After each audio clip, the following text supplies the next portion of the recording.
पाई क्या है। ठीक है, इसके लिए क्या किया,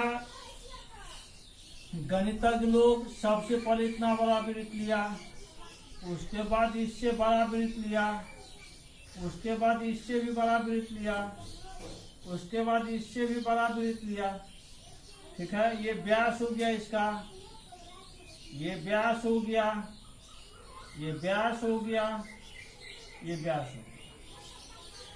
ठीक है, तो सबसे पहले एक छोटा वृत्त लिया, इसके परिधि और व्यास को मापा, दोनों को माप करके इसका अनुपात निकाला। फिर उससे बड़ा वृत्त लिया, फिर इसके परिधि और व्यास का अनुपात निकाला, वही मान आया जो यहाँ से आया था। फिर इसके परिधि और व्यास को मापा, इसका भी अनुपात वही आया। फिर इसके परिधि और व्यास के अनुपात को निकाला, फिर वही मान आया। उसके बाद क्या किया, पृथ्वी को मान लिया वृत्त, देशांतर या अक्षांश रेखा को मान लिया व्यास, उसका अनुपात निकाला, फिर वही मान आया। कहा चलो भाई इसका कुछ नाम होना चाहिए, उसी का नाम रखा गया पाए। बच्चे जन्म लेते हैं तो नामकरण होता है ना, उसी पर कोई चीज आविष्कार होता है तो उसका नामकरण होता है। उत्तर देखिए इसका, किसी भी वृत्त के परिधि और उसके व्यास का अनुपात एक अचर मान होता है, जिसे क्या कहा जाता है, बोलिए, पाई कहा जाता है। अर्थात वृत्त की परिधि बट्टा वृत्त का कौन चीज, व्यास, यही अनुपात का मतलब होता है। वृत्त का व्यास बराबर कितना, पाई। दिस इंप्लाइज वृत्त की परिधि बट्टा वृत्त के व्यास को डी स्वीट करते हैं, बराबर क्या हो गया, पाई। दिस इंप्लाइज कोना को गुना करो, क्रॉस मल्टीप्लीकेशन, वृत्त की परिधि बराबर पाई डी। तो वृत्त परिधि बराबर क्या हो गया, पाई गुना डी। चलिए लिखिए इतना, दिस इंप्लाइज वृत्त की परिधि बराबर कितना, पाई गुना डी। कितना बराबर होता है, कल लिखाया गया था, डी बराबर क्या, डी बराबर क्या लिखाए थे, देख लो कल क्या लिखाए थे, याद नहीं करिए। इसका मतलब डी बराबर क्या लिखा हुआ कॉपी में है, उतना याद नहीं है, 2r। चूंकि डी बराबर कितना, 2r, कल ले पढ़े थे आप लोग। वृत्त की परिधि बराबर कितना, 2 पाई r। ये हो गया वृत्त की परिधि। वृत्त परिधि वो ये भी होगा, वो ये भी 2 पाई r। जब वृत्त की परिधि दिया गया हो तो त्रिज्या r बराबर परिधि बट्टा कितना हो जाएगा, 2 पाई। जब परिधि मालूम है, त्रिज्या r बराबर क्या हो जाएगा, परिधि बट्टा 2 पाई। और बराबर कुरान गुना करेंगे, इसमें भी एक है, परिधि बराबर 2 पाई हो जाएगा।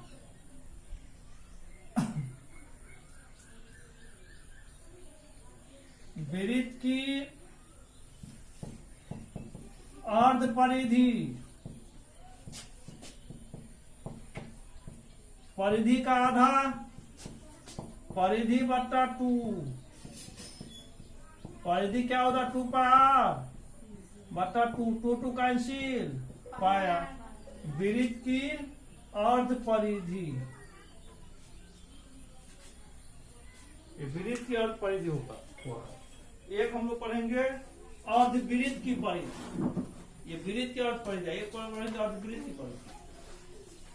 पाई का मान दिखाई पता नहीं सब 22/7 होता है, जो एक परिमेय संख्या है, परंतु पाई एक अपरिमेय संख्या है।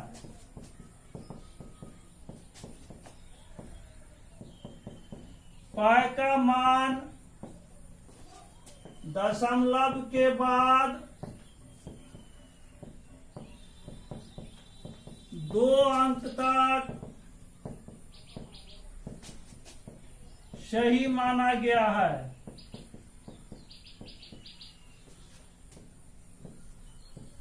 अर्थात पाई बराबर 3.14। पाई का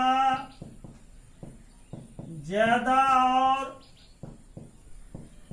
सही मान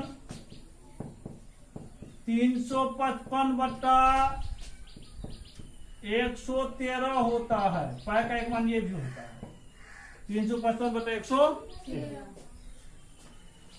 पाई वाला काम खत्म। अब हम लोग आते हैं, जानते हैं वृत्त का क्षेत्रफल।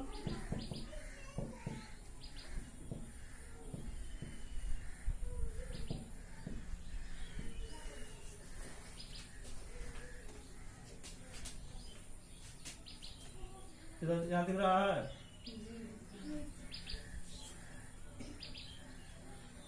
देखो ये वृत्त है, त्रिज्या है, ये त्रिज्या है। कागज पंखा बनाया होता है, किसी को लो बना लो।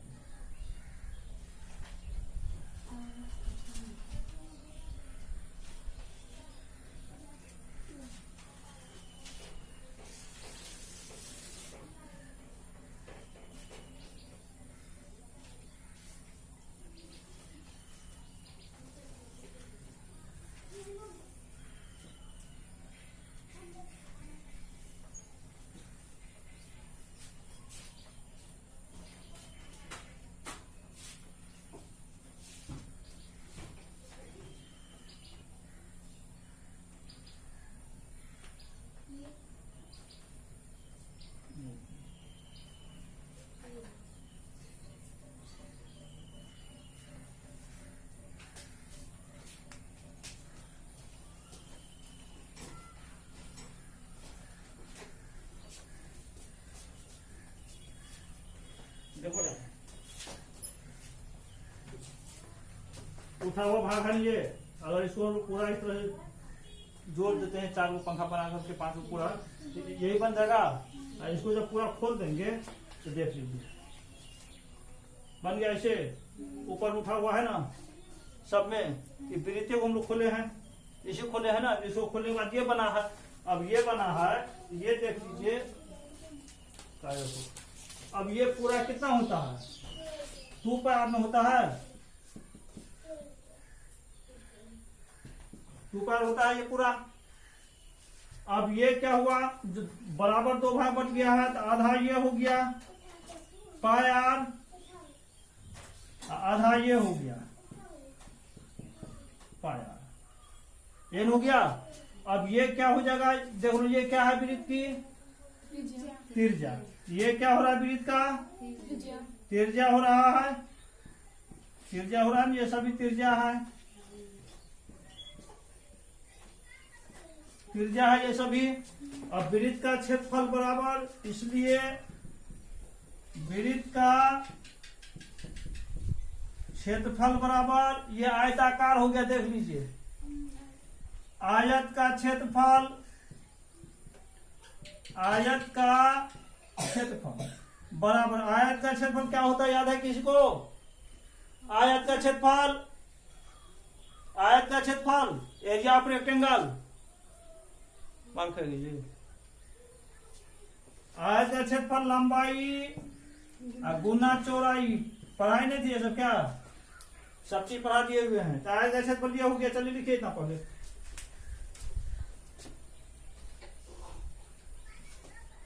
बराबर लंबाई क्या है इसका बोलिए, लंबाई क्या है पूरा? पाया।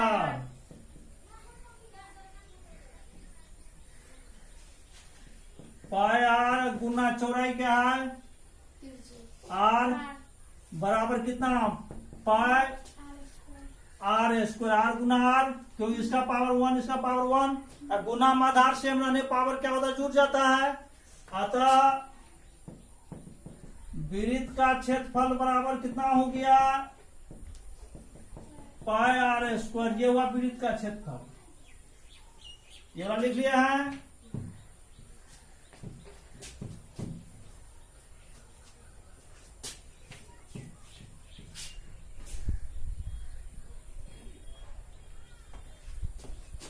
जब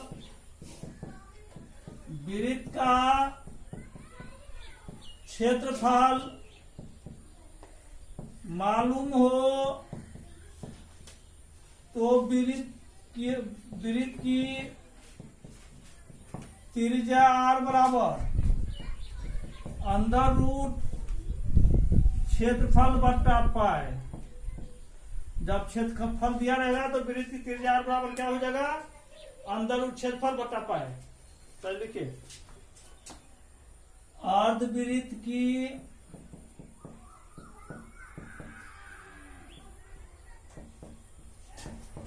परिमिति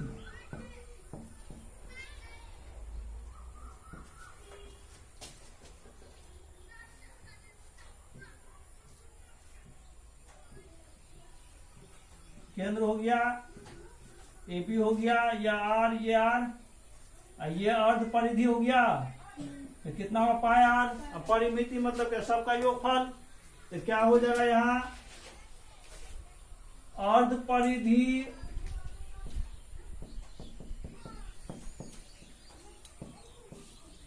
प्लस व्यास, यही ना? अर्ध परिधि क्या होता है? Pi are. अब व्यास क्या होगा? 2r। ये होता कल पढ़े थे। आर कॉमन होगा, कितना होगा? पाई प्लस, ये हो गया अर्धवृत्त की परिमिति या परिधि। अर्धवृत्त की परिमिति, अर्धवृत्त आधार वृत्त का। तो लिखिए अब इसमें थोड़ा सा इसमें हम लोग जान लेते हैं। वलय या छल्लय, रिंग,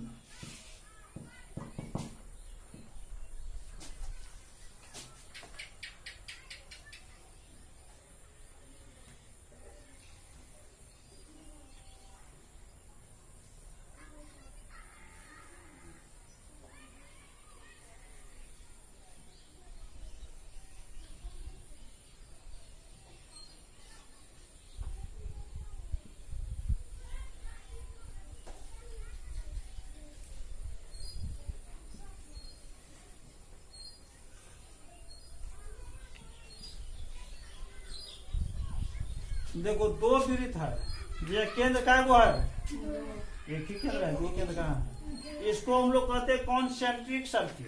ठीक है, एक केंद्र वाले दो या दो से अधिक वृत्त जो होता है उसको हम लोग कहते हैं कॉन्सेंट्रिक सर्किल। एक केंद्र वाले दो वृत्त। ठीक है, अब ये बीच वाला भाग जो है चित्र में चिन्हित भाग,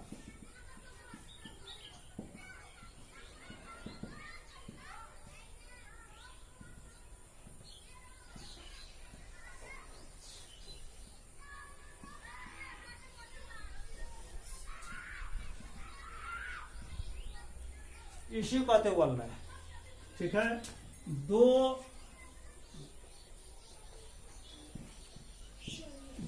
वृत्तों के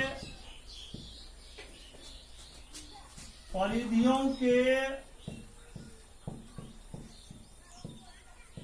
बीच वाले भाग को बीच वाले भाग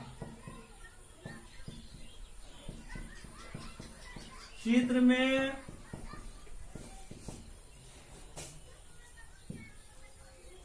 चिन्हित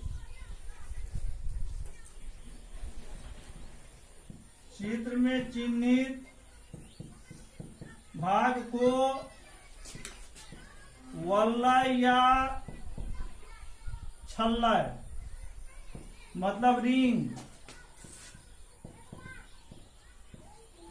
कहते हैं।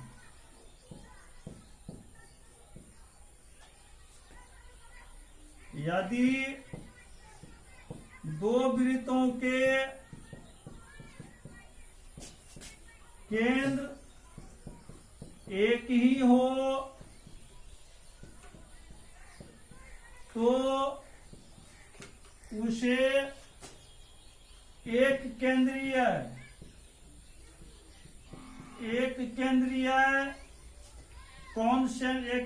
वृत्त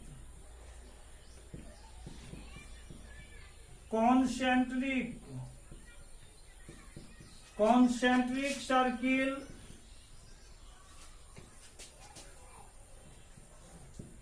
कहा जाता है।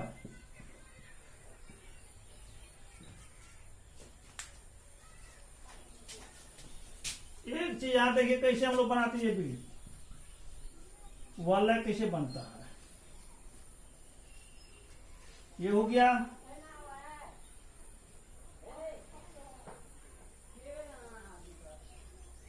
अब ये वलय है, इसमें हम लोग करेंगे क्या, इसको हम लोग छांट देंगे। चलिए बैठिए अंदर।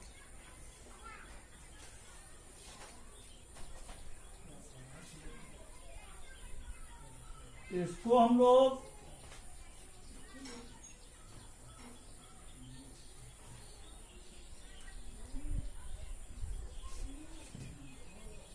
ये अब क्या होगा, हट गया, बच गया, ये वलय गया। आगे समझ में, ये सी हम लोग रिंग कहते हैं। रास्ता ये होता है जो ट्रेन से पढ़ने की।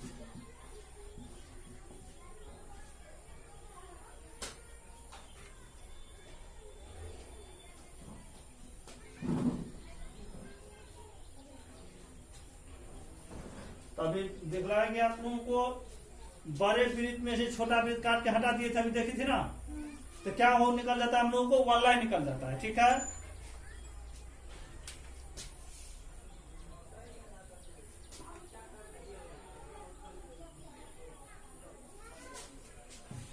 लिख लिया सब पूरा।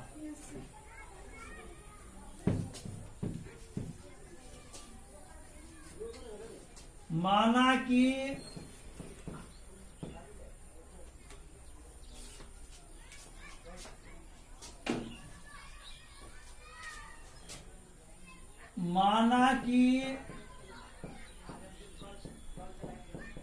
बड़े वृत्त की त्रिज्या वर्गाकार एवं छोटे वृत्त की त्रिज्या छोटा, इसीलिए वलय का क्षेत्रफल बराबर बड़े वृत्त के क्षेत्रफल में से छोटे वृत्त क्षेत्रफल को हटा दे। कभी देखबे किए थे, बड़े वृत्त का क्षेत्रफल माइनस छोटे वृत्त का क्षेत्रफल। अब बड़े वृत्त का क्षेत्रफल पाई आर स्क्वायर, तो पाई इंटू बड़का स्क्वायर माइनस पाई इंटू छोटका स्क्वायर होगा। ये हो गया वलय का क्षेत्रफल। अब इसमें कुछ कॉमन आ रहा है, पाई कॉमन आएगा, R square minus R square, pi into R plus R into R minus R. चूंकि A square minus B square बराबर ए प्लस बी इंटू कितना, ए माइनस बी। अतः वलय का क्षेत्रफल बराबर क्या हो गया, पाई गुना त्रिज्याओं का कौन चीज, त्रिज्याओं का योग दिखाने पड़ रहा है, और गुना कौन चीज, त्रिज्याओं का घटाओ बोल क्या हो जाएगा, लोग सुन लेगा। त्रिज्याओं का अंतर, ये होता है वलय या छलय का क्षेत्रफल। चलिए लिखिए,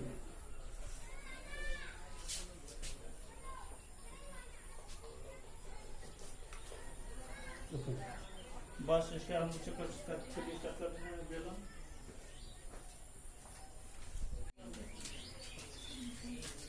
हो गया, निकल सको। अब ये कैसा आकृति है, ये पूछ दिया जाए आकृति ये कैसा है, आयताकार, यही ना है। इसको अब हम लोग मोड़ देते हैं, ये जो है आयताकार आकृति है, इसको मोड़ देते हैं तो देख लीजिए ड्राम जैसे बन रहा है, ये बन गया ड्राम जैसे।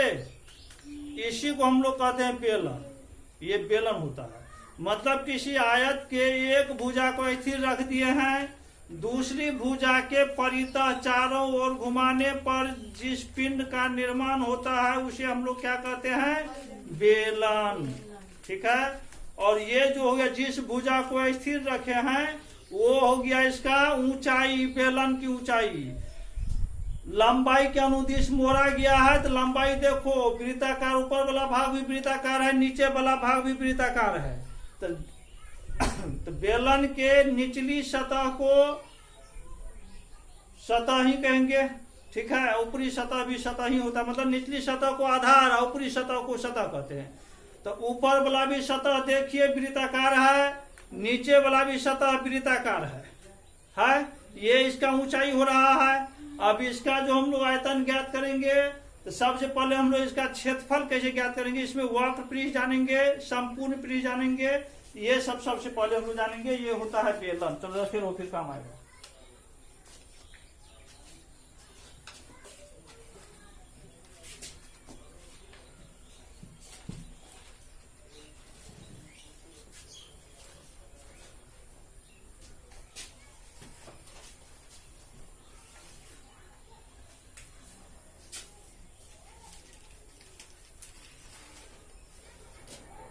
बेलन या लंबवृत्तीय बेलन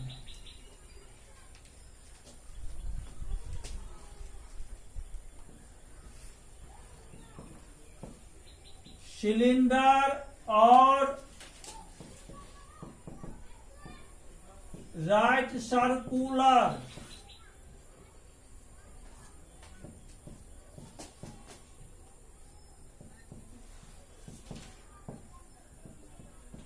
सिलेंडर और राइट सर्कुलर सिलेंडर, बेलन या लंबवृत्तीय बेलन एक ही होता है। किसी आयत के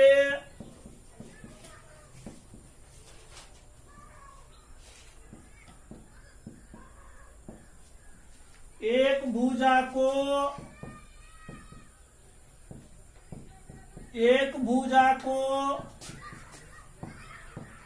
स्थिर रखते हुए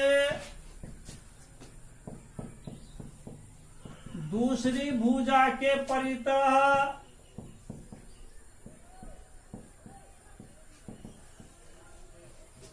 चारों ओर घुमाने पर जिस पिंड का निर्माण होता है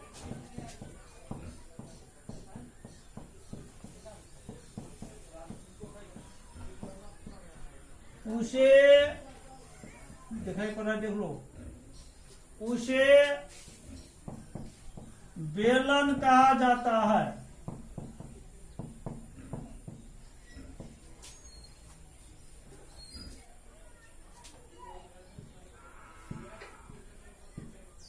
स्थिर भुजा को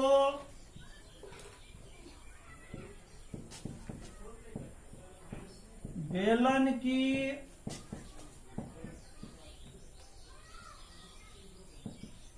ऊंचाई कहा जाता है।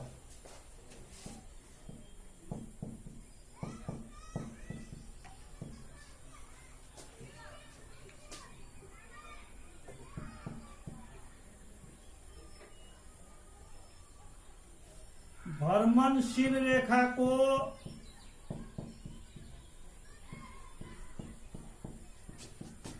मतलब रिवॉल्विंग लाइन, भ्रमणशील रेखा को जनक रेखा, generating line, GENERATING, generating line कहा जाता है।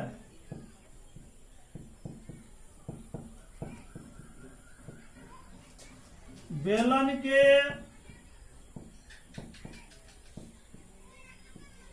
ऊपरी तथा निचली दोनों सतहें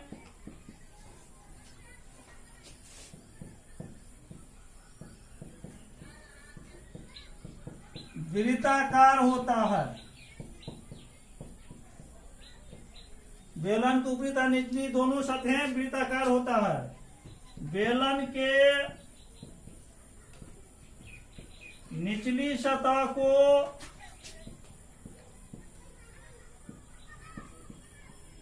आधार तथा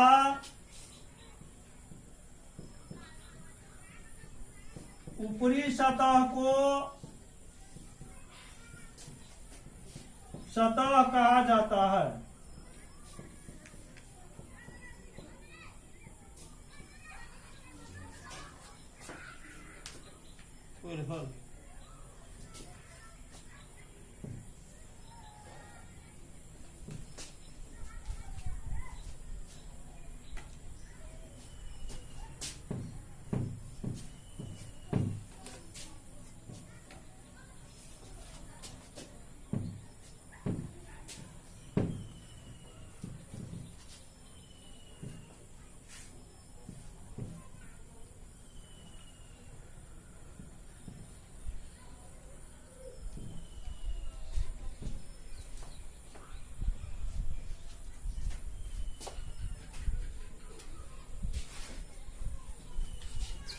एग्जाम्पल,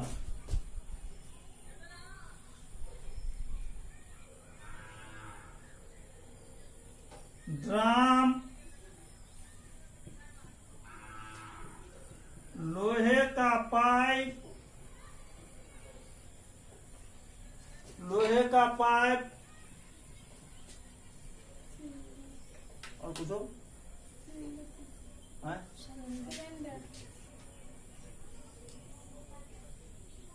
सिलेंडर होता है ना, सिलेंडर, ETC, एटसेट्रा। ETC का फुल फॉर्म होता है एटसेट्रा। चित्र देखिए अभी आप लोग।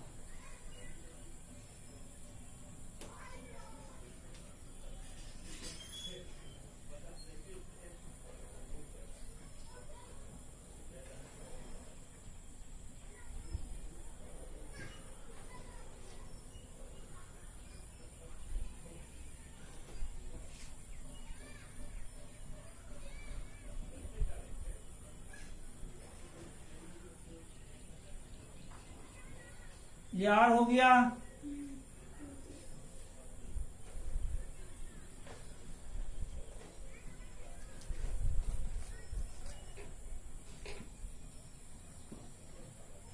ये क्या हुआ? ऊंचाई हो गया, ऊंचाई।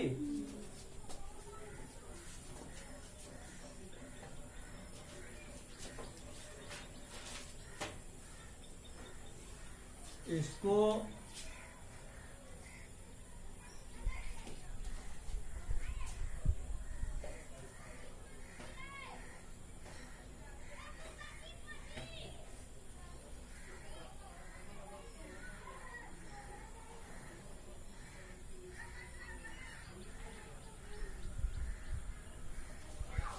ये आयत हो गया ABCD। क्या है आयत है?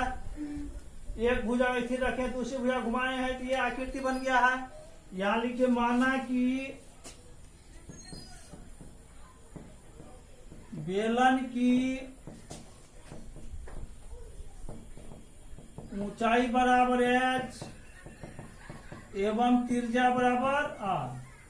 इसलिए हमें बेलन का वक्र पृष्ठ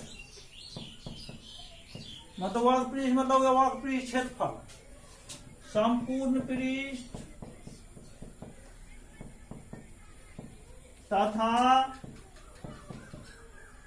आयतन ज्ञात करना है। बेलन का वर्ग पृष्ठ, संपूर्ण पृष्ठ तथा आयतन ज्ञात करना है। फिर हम लोग अगले बेलन भी पढ़ेंगे। नीचे वाला हो गया है।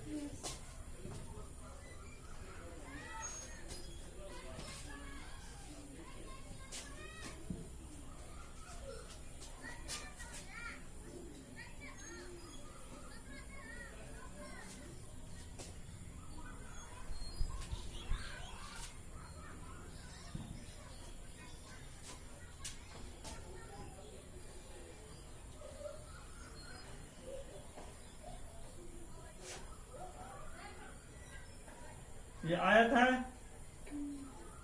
इसको ऐसे घुमाएंगे तो ये वाला देखो गोलाकार बन जाता है,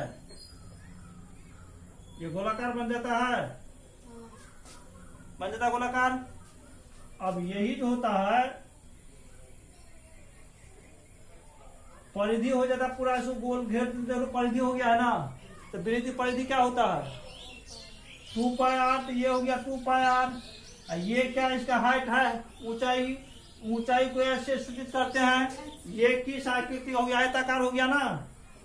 तो बेलन का वक्र पृष्ठ क्षेत्रफल आयत का क्षेत्रफल देख लीजिए, मतलब ये हो गया 2πr।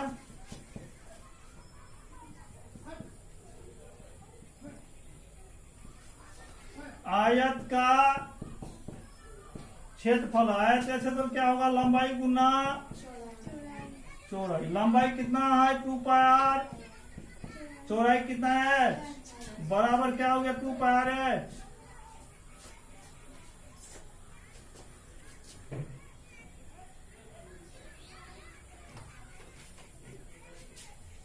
दूसरा, बेलन के संपूर्ण पृष्ठ का क्षेत्रफल, संपूर्ण पृष्ठ का क्षेत्रफल, वक्र पृष्ठ प्लस वक्र पृष्ठ हो गया ये, प्लस ऊपरी सतह प्लस निचली सतह का क्षेत्रफल। तो संपूर्ण पृष्ठ पूरा हो गया बेलन। वक्र पृष्ठ मतलब हो गया जैसे ड्राम है ना, तो सिर्फ ऊपर ऊपर ज्ञात हो जाएगा उसका क्षेत्रफल। और संपूर्ण पृष्ठ मतलब हो गया तो दोनों ड्राम होता है, गेहूं रखने वाले थे, दोनों सब वृत्ताकार होता है, तो दोनों का क्षेत्रफल और परस्पर ऊपर लम्हा का क्षेत्रफल सबको जोड़ देते हैं तो वह संपूर्ण पृष्ठ बन जाता है। तो वक्र पृष्ठ प्लस ऊपरी सतह का क्षेत्रफल, ऊपरी सतह का क्षेत्रफल प्लस निचली सतह का क्षेत्रफल। दिख रहा है? नहीं सर, ये दिख रहा है ना निचली सतह? हाँ दिख रहा है, यहाँ तक दिख रहा है, यहाँ तक दिख रहा है, यहाँ दिख रहा है। निचली सतह का अब नहीं दिखेगा सर।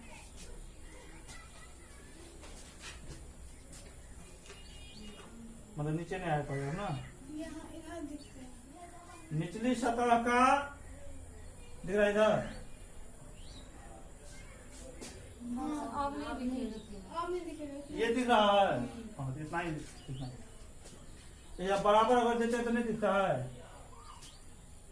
हाँ दिख रहा है। दिख रहा है। तो वक्र पृष्ठ क्या होता है 2πr(h) दिख रहा है अच्छा से, प्लस ऊपरी सतह कैसन है, वृत्ताकार है।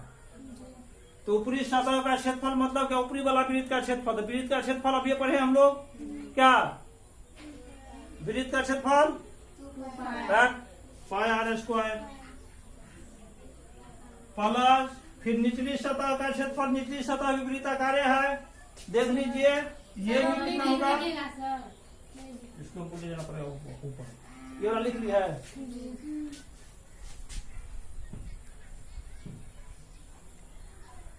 वक्र पृष्ठ का क्षेत्रफल 2 पाई आर एच प्लस ऊपरी सतह वृत्ताकार है पाई आर स्क्वायर प्लस निचली सतह वृत्ताकार है पाई आर स्क्वायर।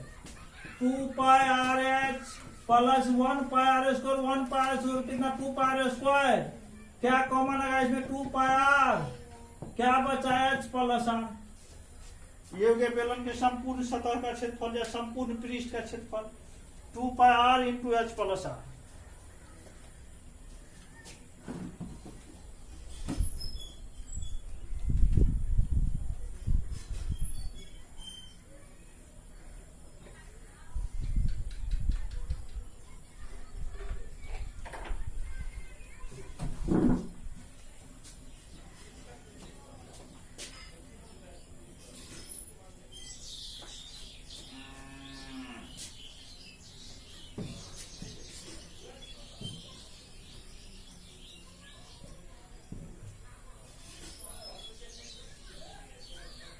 तीसरा नंबर,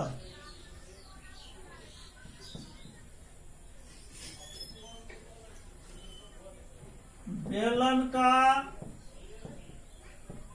आयतन वॉल्यूम VOLUME, बेलन का आयतन बराबर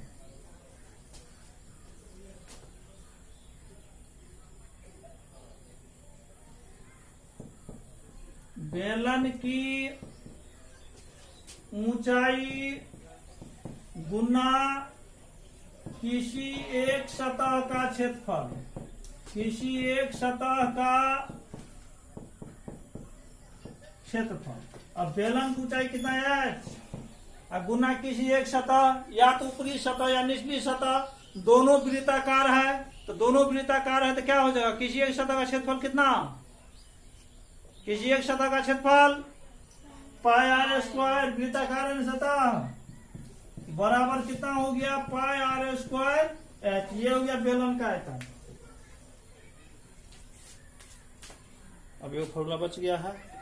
कल हम लोग जो है चैप्टर चालू करेंगे पहले, ठीक है, और जो फॉर्मूला बचा है वो नोट में लिखा देंगे।